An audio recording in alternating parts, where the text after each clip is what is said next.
ሄይ ጋይስ ተመልሼ መጥቻለሁ። አሁን የምናየው ሀላ አፕ ላይ እንዴት ነው ደህንነታችንን የምንጠብቀው። የመጀመሪያው የኮይን ግዢ ላይና የፖይንት ሽያጭ ላይ የመጀመሪያው ከታወቁ የኮይን ሴለሮች ነው መግዛት ያለባችሁ እውቅና ካላችሁ።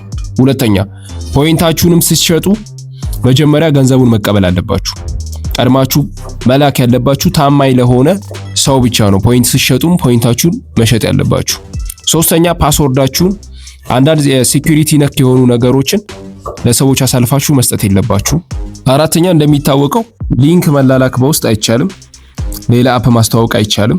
አምስተኛ ኤክስቼንጅ ስትደራረጉ ጊፍት ስትቀያየሩ፣ በተለይ ደግሞ ሆስት ሆናችሁ ስትቀያየሩ ጊፍት ከምታውቁት ሰው ጋር ወይ ደግሞ ታማኝ ነው ብላችሁ ከምታስቡት ሰው ጋር ብቻ ነው ኤክስቼንጅ መደራረግ ያለባችሁ።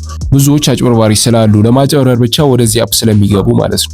አምስተኛ በየትኛው ሚንስ ከኮይን ሴለር ውጭ እና ከምታውቁት ሰው ውጭ ቀድማችሁ ፖይንትም ገንዘብም ኮይንም መላክ የለባችሁም ለማለት ያክል ነው። ተጨማሪ እዚህ አፕ ላይ በሁለት አይነት ወይ ነው የሚሰራው፣ ወይ ጌበር ትሆናላችሁ ወይ ደግሞ ኤጀንት ትሆናላችሁ።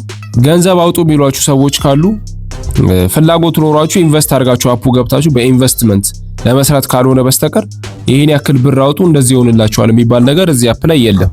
ሌላው ሚዩት ማድረግ የለባችሁም ማይካችሁን፣ በተለይ አዲስ ጀማሪ ከሆናችሁ ሚዩት ማድረግ የለባችሁም። ሌሎች ፕላትፎርሞችን ማስተዋወቅም በጣም አደገኛ ነው። እዚህ ላይ እስከ መጨረሻው ፐርማነንትሊ ባን ያስደርጋል።